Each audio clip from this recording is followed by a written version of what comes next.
This podcast is a work of fiction. Names, characters, places, and incidents are all the product of the author's imagination and are used fictitiously. Any character that happens to share the same name as an acquaintance of the author, past or present, is purely coincidental and is in no way an actual account involving that person. Any other resemblance to actual events, locales, or persons, living or dead, is coincidental. Faction is an adult podcast and shouldn't be in earshot of anyone under the age of 18. This was recorded in front of a live audience.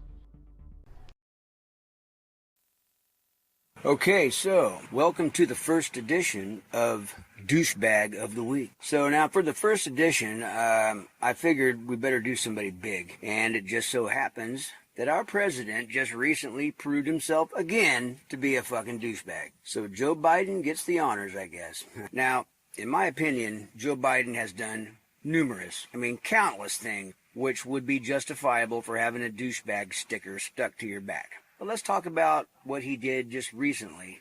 Something that he has repeatedly done in the past. He lies!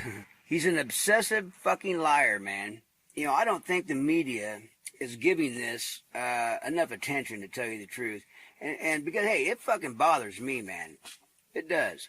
The other day, he's being interviewed on some blog, and he tells this story about a conversation he had with an Amtrak conductor while he was vice president. This was the third time that he has publicly told this story.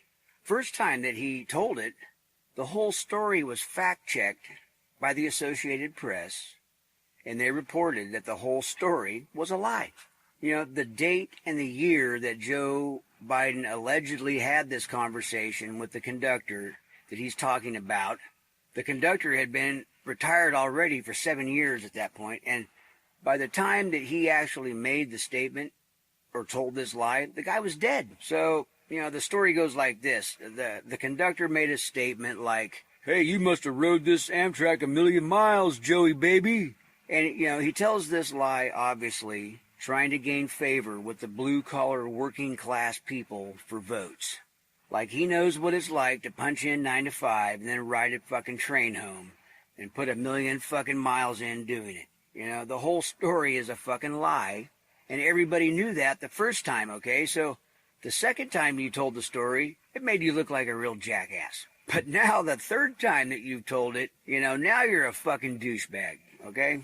You know, when you're trying to get somebody to like you by making up stories so that they'll sympathize with you because it kind of relates to their own life, that is a common technique used by con men. You know, and this is just one of many. Like, for instance, he said that he once was offered a job from a lumber company out in Idaho.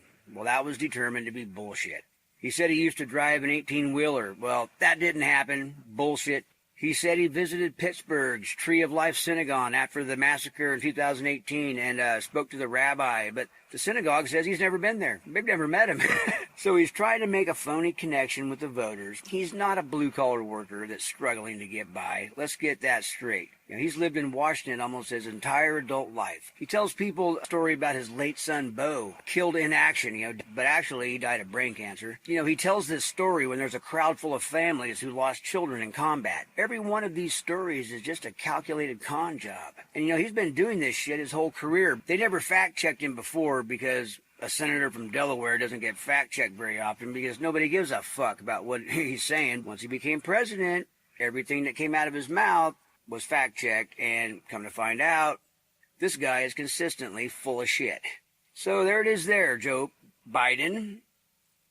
You are a fucking douchebag.